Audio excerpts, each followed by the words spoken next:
Bienvenue dans ce 6e épisode de l'Écho Clermontois, le podcast des élus écologistes de Clermont-Ferrand, ville et métropole.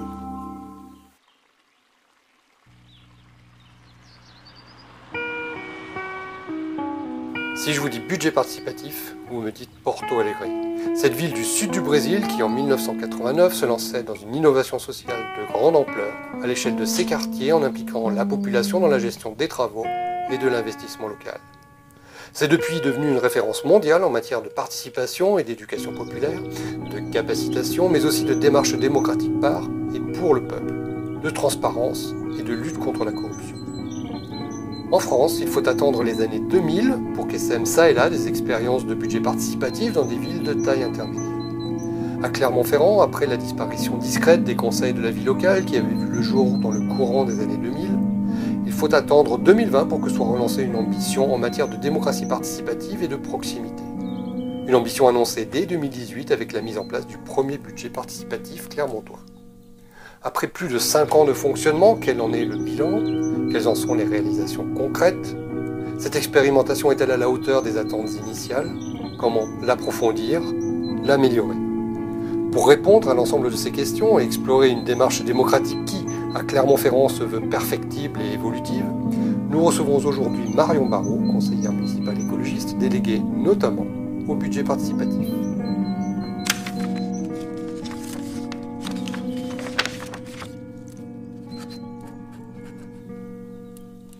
Bonjour Marion. Bonjour François. Alors première question, et la même qu'à chacune et à chacun de nos invités, est-ce que tu peux te présenter?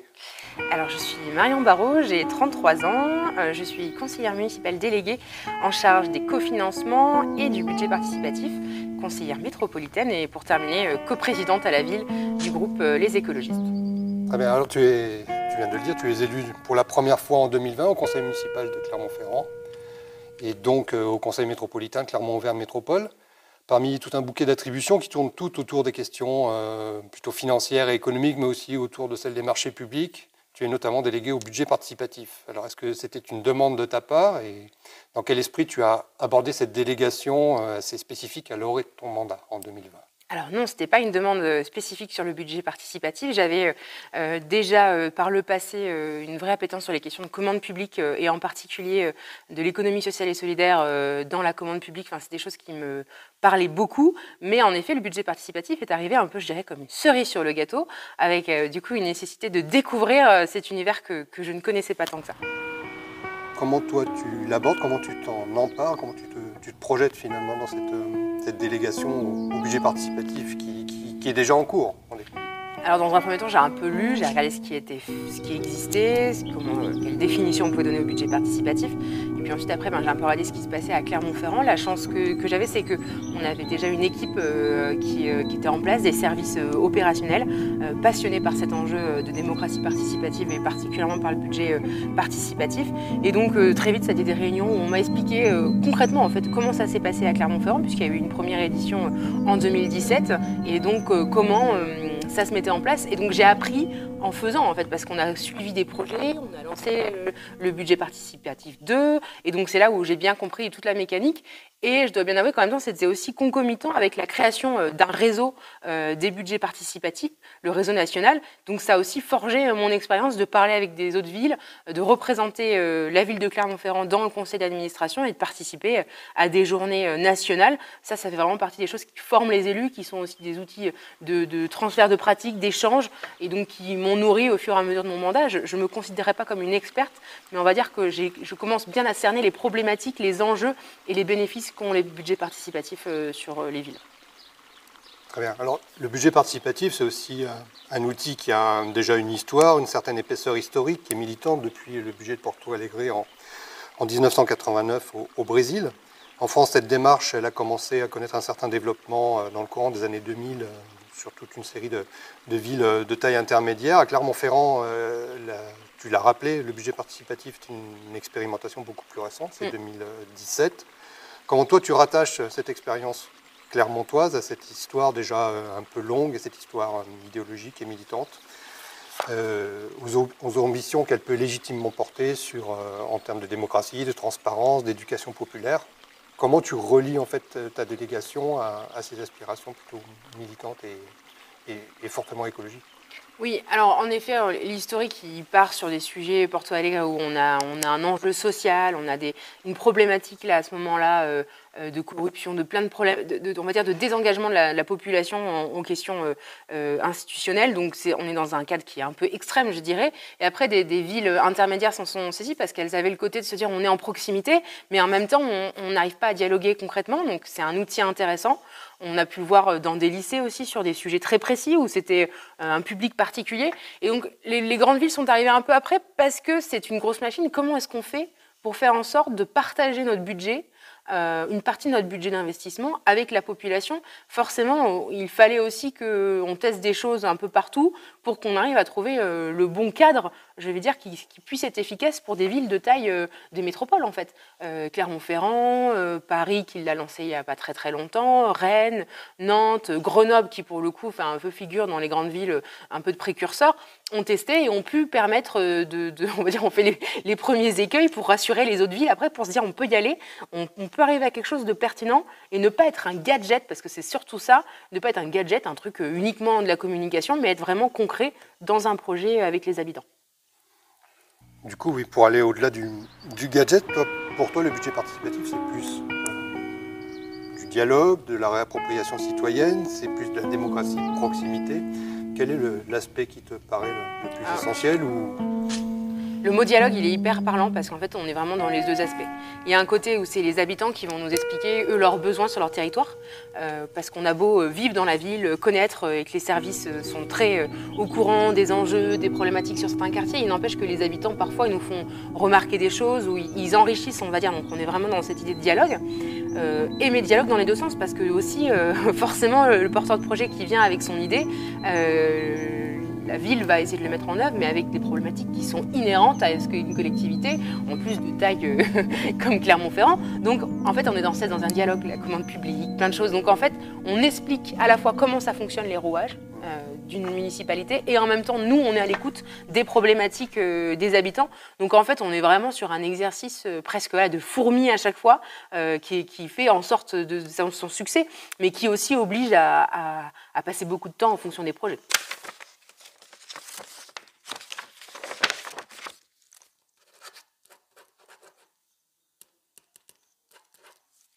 Si on entre un tout petit peu dans le concret, est-ce que tu peux nous expliquer ce qu'est un budget participatif? Alors, je vais prendre un biais, je vais vous présenter le budget participatif à Clermont-Ferrand, qui pour moi est assez... un biais de proximité. Un biais de proximité, et puis surtout, il est assez représentatif de ce qui peut se faire, mais j'expliquerai qu'on a des déclinaisons très larges à plein d'endroits en fonction des types de collectivités. Mais en tout cas, à Clermont-Ferrand, ce que la ville met en place maintenant depuis 2017, c'est qu'on propose aux habitants 5% du budget d'investissement. Part dans un premier temps une phase de projet. Les habitants vont déposer des projets d'investissement. Donc on ne va pas faire du fonctionnement. Donc cette distinction, elle est un peu plus complexe. Est-ce que tu peux revenir justement sur la distinction fonctionnement, investissement? Alors du coup, investissement, on est sur des choses durables, la construction principalement, alors que le fonctionnement, on va être plutôt sur des dépenses, éventuellement des dépenses de personnel. Donc si les gens disent, moi, je veux... je vais essayer de trouver des exemples, augmenter le nombre de personnes dans tel endroit ou voilà, des manifestations plus fréquentes ou des choses comme ça, on va être purement sur du fonctionnement. Alors qu'à la différence de l'investissement, on est plus sur des projets de construction, d'aménagement, de travaux. L'investissement, c'est des travaux, c'est le ça. fonctionnement, c'est des dépenses principalement cycliques, de personnel qui sont... je ne vais pas faire un cours de compta, mais en gros, on est bien sur cette distinction-là. C'est une question d'ailleurs qui se pose. Quand je dis il y a plein de formes, certaines villes, je pense à Montreuil, ils ont envisagé, ils ont testé des budgets de fonctionnement participatif. Ce n'est pas l'axe de la ville aujourd'hui parce que ça a beaucoup de problématiques sur du long terme et plein d'enjeux, on va dire... pour les collectivités d'un point de vue des finances publiques, ils l'ont fait en Suisse, mais on ne fait pas en France. Et ici, donc à Clermont-Ferrand, c'est 5%, ce qui correspond à peu près à une moyenne à un national, de son budget qui est proposé. Donc, en fait, 5% du budget qui est en principe consacré aux travaux. Aux travaux. Pour essayer d'expliquer sans rentrer dans quelque chose de trop complexe, lors d'une phase de projet, les habitants vont proposer des projets. Ça peut être tout âge, à partir de 11 ans. D'ailleurs, cette année, pour le budget 3, on a fortement axé sur la question des élèves, des scolaires. Donc du coup, c'est une première phase de dépôt des projets. On s'améliore chaque année, donc là maintenant on a vraiment un temps de co-construction. On réunit des porteurs de projets qui ont des projets identiques, on le fait bien en amont. Et du coup, on a un vrai échange et c'est un vrai travail aussi pour beaucoup de rédiger leurs projets, de se projeter, d'essayer de comprendre les enjeux parce qu'on a derrière un vrai enjeu, c'est les compétences. C'est que les projets ils doivent correspondre aux compétences de la ville et pas forcément à d'autres compétences, je veux dire les compétences métropolitaines, les compétences départementales, régionales. Donc, à la marge, on discute beaucoup avec la métropole, donc il y a beaucoup de projets, en effet, par exemple, de végétalisation qui ont lieu dans les budgets participatifs, mais il faut bien préciser qu'on est quand même sur une compétence aujourd'hui là-dessus métropolitaine. Donc, c'est un gros travail déjà d'accompagner et d'expliquer un petit peu ce règlement intérieur des budgets participatifs.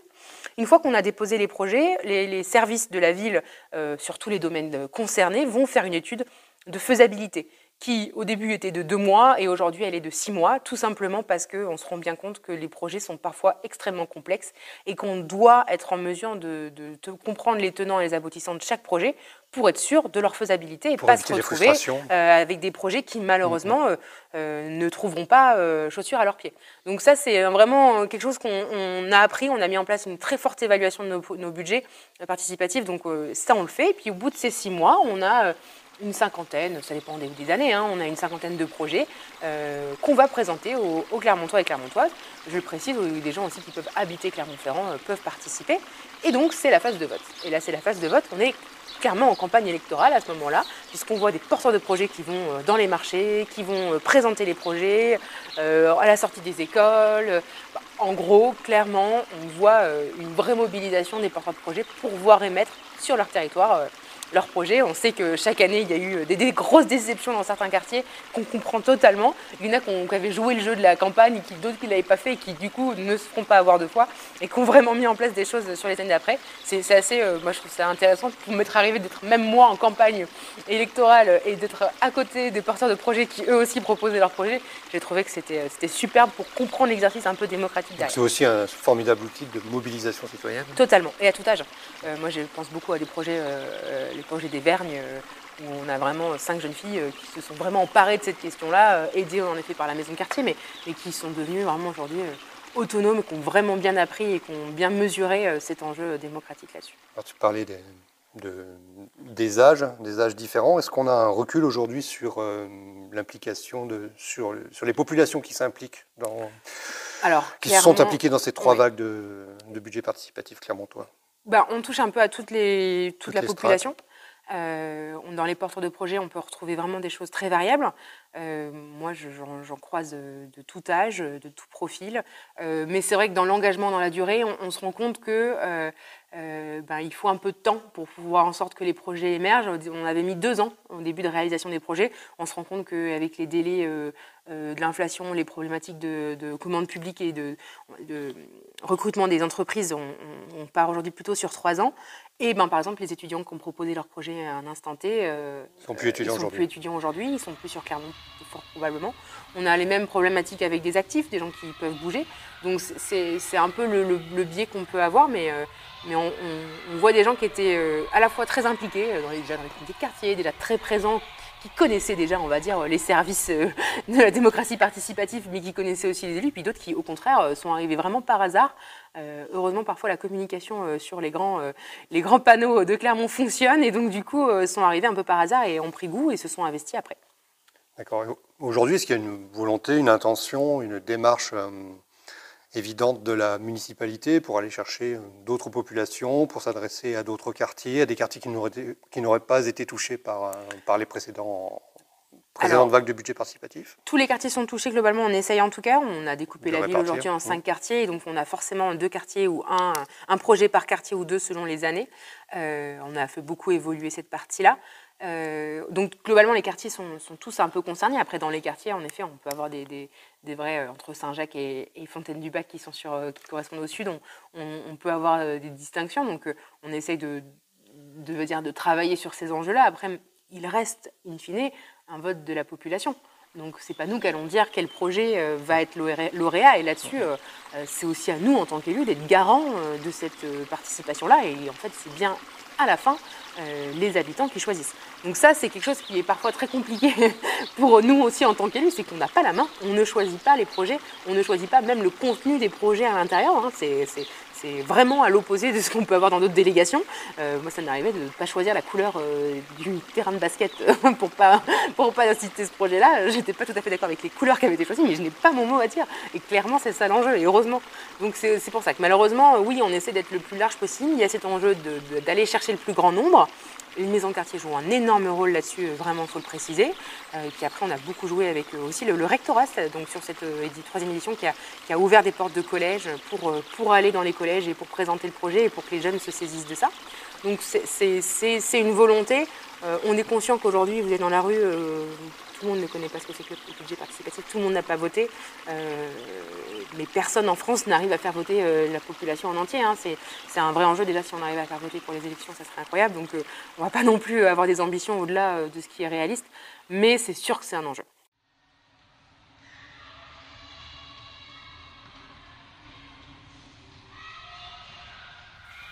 Et Marion, est-ce que tu peux nous parler évoquer éventuellement quelques projets emblématiques de ces budgets participatifs?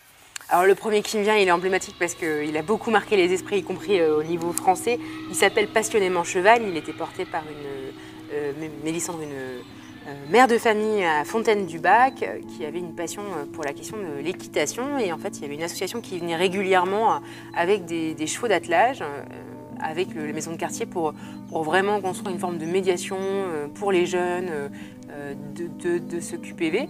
Et en fait, ils ont proposé, quartier politique de la ville, ils ont proposé la création d'un... Pas possible, j'avais le mot il y a 2 minutes. Ça va revenir. D'un paddock. Ils ont proposé la création d'un paddock sur Fontaine-du-Bac, donc il est aujourd'hui complètement ouvert. Vous pouvez aller le voir, avec une zone pour que les chevaux puissent rester là. Clairement, on est sur quelque chose d'assez inédit au niveau national qui a beaucoup intéressé, même ne serait-ce que le concept de se dire, mais après tout, on sait que le cheval est un outil intéressant de médiation sociale. Pour les jeunes, pour l'émancipation, il est fortement utilisé, par exemple, pour les femmes victimes de violences, pour reprendre confiance. Enfin, voilà, moi, je me suis un peu passionnée par cet enjeu-là après ce projet. Et donc, du coup, le paddock a vu le jour. C'était un projet, pour le coup, assez rapide. Et j'ai surtout, en plus, le souvenir de la personne des services qui a dessiné ce projet-là. Il a dit, c'est la première fois de ma vie que je dessine un paddock. J'avoue qu'à la mairie, je m'étais jamais imaginé faire ça, donc il s'est lui aussi renseigné. C'est quoi la dimension idéale pour que les chevaux puissent être à l'aise, la surface extérieure d'espace vert pour qu'ils puissent gambader Alors c'est des chevaux qui sont librement. à résidence ou des chevaux qui viennent Alors ils viennent régulièrement, ils ne sont pas Mmh. résidence parce qu'on est bien conscient que ça veut dire qu'il me faudrait quasiment une personne sur place à plein temps, mais ils viennent régulièrement là pour des temps d'animation précis. Avec des associations Avec une association du quartier. Du Puy-de-Dôme pour le coup, parce qu'il n'y a pas d'association équestre sur le Fontaine-du-Bac. Ouais. Mais s'adresse à des... Mais c'est totalement s'adresse à des publics du quartier, des jeunes qui sont là et qui du coup découvrent une nouvelle passion. Et donc l'inauguration était assez intéressante puisque du coup on était sur l'attelage où c'était les jeunes du village, d'un garçon de 8-9 ans qui a conduit l'attelage. Donc c'était super intéressant de voir ça, quoi. Un autre exemple dans un autre quartier qui vient à l'esprit? Alors du coup, on va avoir le projet, je pense aussi un autre projet un peu dans un autre type, le verger collectif sur les hauts de Clermont-Ferrand.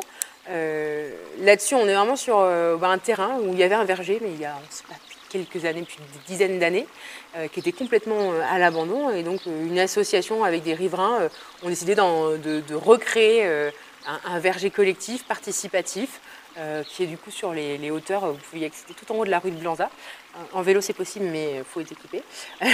Et du coup, moi je trouve ça très intéressant parce qu'il y avait un vrai côté de retour à la nature avec des choses qui avaient été complètement oubliées, qui datent des années 40, 30, 40, j'imagine, ou peut-être des années 50. Je ne pourrais pas dater, même eux, ils n'arrivaient pas à savoir depuis combien de temps étaient là les poiriers des très vieilles variétés. Et donc du coup, la mairie a accompagné à travers le budget participatif la sécurisation, parce qu'il y avait des moutons qui y allaient de temps en temps, et puis aussi la plantation de nouveaux arbres. Et donc on est sur un projet nature de se réapproprier de verger conservatoire et de réapproprier cet espace en pleine nature. Du coup, maintenant qu'on a un peu de recul sur la chose, on en est à 3 budgets participatifs sur Clermont-Ferrand. Quel bilan est-on d'ores et déjà capable de tirer de cette expérimentation de budget participatif? Est-ce que ça répond aux attentes qu'on lui avait fixées au départ, qu'on s'était fixées au départ? Est-ce que ça fait émerger de nouvelles attentes, de nouvelles questions?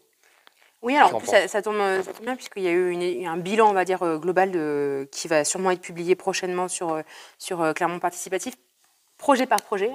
Clermont Participatif. Qui est le site référence que je conseille à tout le monde d'avoir en favori pour suivre un peu les différents projets.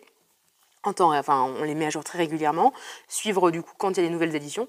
Et aussi, pour plein d'autres aspects participatifs, le vote des dénominations des parcs s'est fait sur ce site-là. Voilà, c'est un site, je pense, référence pour Clermont-Ferrand pour tout ce qui est enjeu participatif. Donc, c'est vraiment le site à avoir en tête. Et donc, en termes d'évaluation, l'évaluation, elle a porté. On fait une évaluation à chaque fois, à la fois auprès des porteurs, auprès des services, auprès des élus, pour un peu vérifier qu'on reste dans l'état d'esprit. Et puis là, surtout, c'était une évaluation des projets en eux-mêmes. Est-ce qu'ils fonctionnent en fait? Alors, c'est pas mettre à défaut les porteurs de projets, mais il y a une idée. Est-ce que dans le temps, est-ce qu'on voit que ça fonctionne? Et en fait, on se rend compte que oui, ça fonctionne.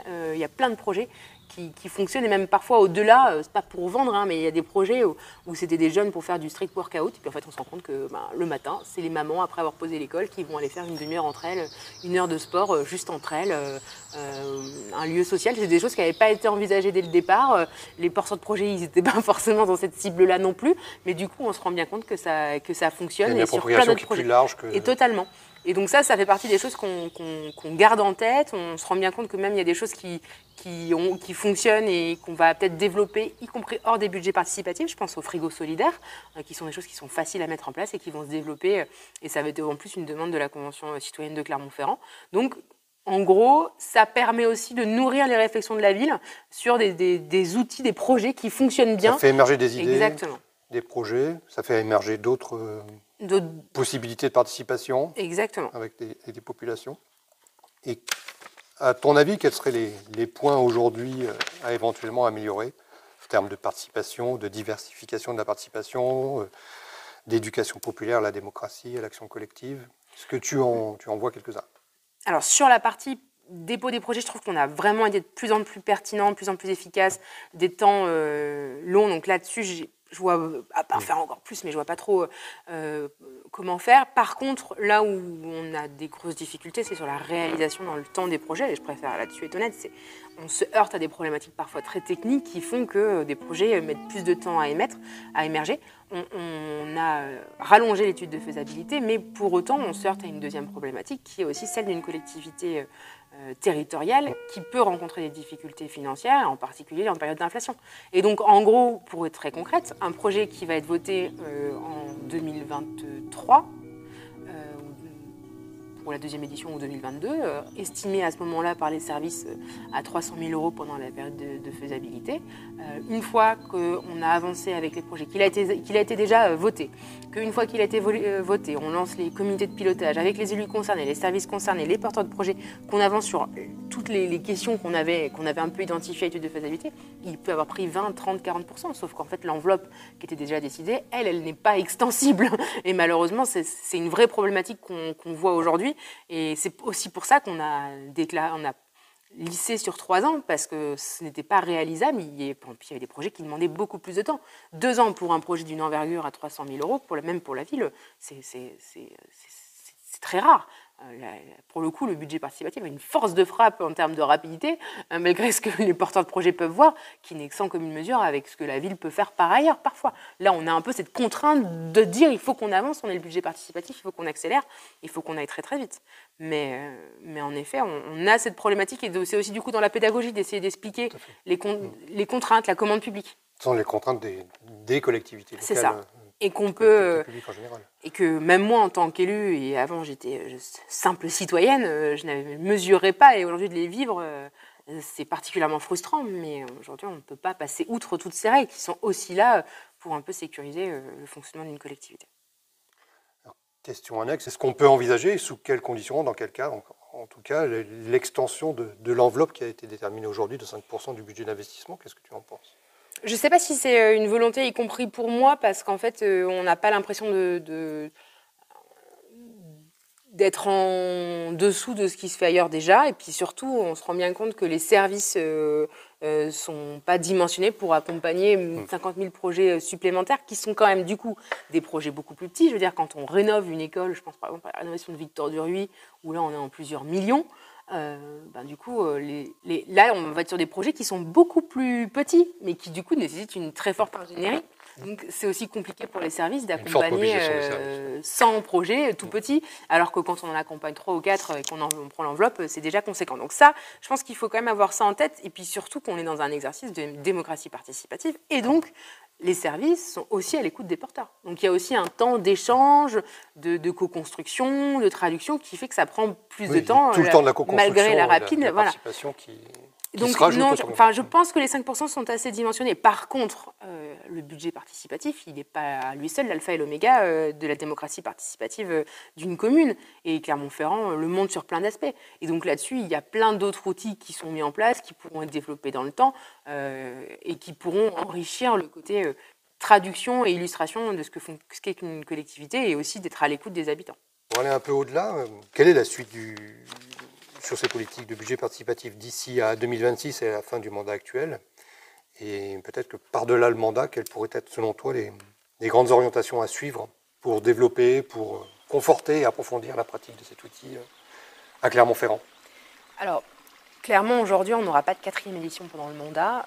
C'est pas une surprise, en tout cas, j'espère. Je sais qu'il y a beaucoup de gens qui sont sur les starting blocks pour en déposer.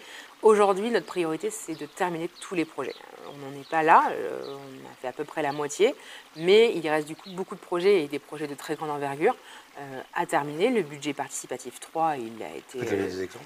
Sur des projets d'envergure, Oui. par exemple, moi je pense beaucoup à le projet du budget participatif 2 qui a eu le plus de voix, et c'est la coulée verte de Vallières. Les travaux vont commencer en octobre, sur à peu près 6 mois. Donc on espère que ça sera terminé au printemps 2025. Mais il y a tous les projets du budget participatif 3 qui, eux, commencent. Certains vont aller très très vite, d'autres plus longs, d'autres vont se terminer en 2026. Et donc l'objectif, c'est que de 2026, on termine tous les projets parce qu'on sait que c'est une attente des porteurs, et que ça nous semble aussi vis-à-vis de la population pas honnête de relancer un autre budget participatif si on n'a pas terminé tout ce qu'on avait fait aujourd'hui. Donc ça, c'est vraiment la priorité sur ce mandat-là, et de bien mettre en place aussi cette évaluation avec les porteurs de projets, avec aussi les ambassadeurs que je n'ai pas encore cités, mais qui sont des habitants aussi garants. Hein. L'élu ne peut pas être tout seul garant dans un budget participatif, ça n'a pas de sens. Il faut aussi que les habitants aient une place importante. Quel est le rôle de l'ambassadeur? D'être partie prenante. Il participe à la rédaction du règlement intérieur, puis on va dire qu'il suit les projets et il vérifie que la mairie ne fasse pas n'importe quoi dans un budget participatif, et que du coup ça soit bien à la fin les habitants qui décident, et qu'on reste bien dans l'esprit et dans la charte du budget participatif. Donc on les a réunis la semaine dernière, et là ils étaient 5 ou 6 si mes souvenirs sont bons, et donc on a bien suivi, on a expliqué où est-ce qu'on était sur le BUPA 3, la transition sur tout le calendrier, comment est-ce qu'on allait voir. Ils ont fait remonter des choses, ils sont en échange. Certains sont des anciens porteurs de projet du budget participatif 1, d'autres sont des gens qui se sont prononcés volontaires et qui du coup participent à tout ce suivi-là. Donc ça, c'est vraiment la priorité. Et puis après, en effet, qu'est-ce qui se fera au prochain mandat? Ça va dépendre de plein de choses, mais on peut tout à fait, en tout cas j'espère, continuer les budgets participatifs et puis essayer de leur donner des teintes un peu différentes. Moi, je sais que la question de la thématisation fait partie des sujets qu'on a. On avait thématisé sur les jeunes en essayant d'encourager les jeunes, mais on n'avait pas, par contre, restreint uniquement sur les jeunes. Mais je me dis qu'il y a des choses à faire, y compris sur beaucoup de types d'âges différents, sur plusieurs problématiques. Et donc, la question aussi de la végétalisation, c'est des sujets qui personnellement en plus me touchent, sont aussi des choses à pouvoir réfléchir. Donc on n'est pas sur une page blanche puisqu'on a plein d'éléments à capitaliser, mais il y a aussi plein de choses à réinventer. Et là-dessus, il ne faut pas aussi sous-estimer les forces du réseau national des budgets participatifs. Je reviens dessus, mais étant membre du conseil d'administration, et ça me prend une partie de mon temps d'élu, c'est aussi une source d'inspiration, de voir ce qui est fait un peu partout, de voir les écueils, ce qui s'est passé. Aujourd'hui, nous, on fait un peu figure d'expérimenter sur la question des budgets participatifs parce que de plus en plus de villes viennent. Mais par exemple, moi j'ai trouvé très intéressant des expériences comme à Millau, où là on n'est pas sur un budget participatif en tant que tel, mais sur une concertation citoyenne sur les enjeux de la finance, et donc travailler sur le plan pluriannuel d'investissement avec les habitants. Donc c'est des projets qui sont beaucoup plus larges. Aussi un audit de la population sur la situation financière. C'est ce qui s'est passé à Millau quand la ville a basculé. Ils ont dit, en fait, il nous faut un audit citoyen pour comprendre où est-ce qu'on est et voir quelle marge de manœuvre. Et dans cette situation aujourd'hui très complexe pour les collectivités, qui, malgré ce que le président dit, c'est pas la responsabilité des collectivités. Et aujourd'hui, on perd tellement de moyens d'autonomie qu'il faut traduire aux habitants cette complexité et leur montrer les choix qu'on a à faire et qui sont particulièrement compliqués. Donc ça, c'est un équilibre. C'est des choses qui sont intéressantes à avoir en tête. Je trouve qu'ils peuvent être des pistes de réflexion. Après, il y a encore en effet plein de choses à imaginer avec plein de gens et il faut que les habitants puissent donner leurs idées aussi. Mais je sais qu'il y a une grande attente pour le projet 4. Ouais. Du coup, la priorité dans les 2 ans qui viennent, c'est de boucler les enveloppes de projet lancées sur les 3 premières sessions de budget participatif. Alors, enfin, dernière question, c'est la question rituelle de notre podcast, c'est qu'est-ce qu'on peut te souhaiter pour la fin de ce mandat, si tu as une idée? Alors, je vous avoue qu'une partie de moi dirait la création d'un congé maternité pour les élus. Parce que clairement, attendant mon 2e enfant ayant eu le premier aussi, pendant une des périodes des budgets participatifs assez frustrants pour ça, c'est compliqué du coup parce que du coup je sais que je vais pas être là pendant quelques mois et je vais pas pouvoir suivre les projets et que ça va être un peu dommage. Alors j'avais déjà fait quelques visios en donnant le sein ou autre, mais je pense que c'est pas toujours très confortable, y compris pour les personnes qui participent. Donc on verra comment on s'organise, mais clairement c'est un équilibre compliqué d'être jeune maman et en même temps élue et sur des projets qui sont aussi larges parce qu'on est à une 50aine, une 60aine de projets à suivre, donc c'est quand même un panel lourd et je sais que les services sont hyper opérationnels. Je pense en particulier à Rosine Peters qui est mon bras droit et avec qui je suis en relation toujours très, très constante. Mais je pense beaucoup aussi à mon adjoint, Charles-André Dubreuil, que je remercie et qui du coup va prendre le relais. Et c'est pas une mince affaire que déjà 2 à suivre l'ensemble des projets. Très bien. Bien, merci Marion. Merci.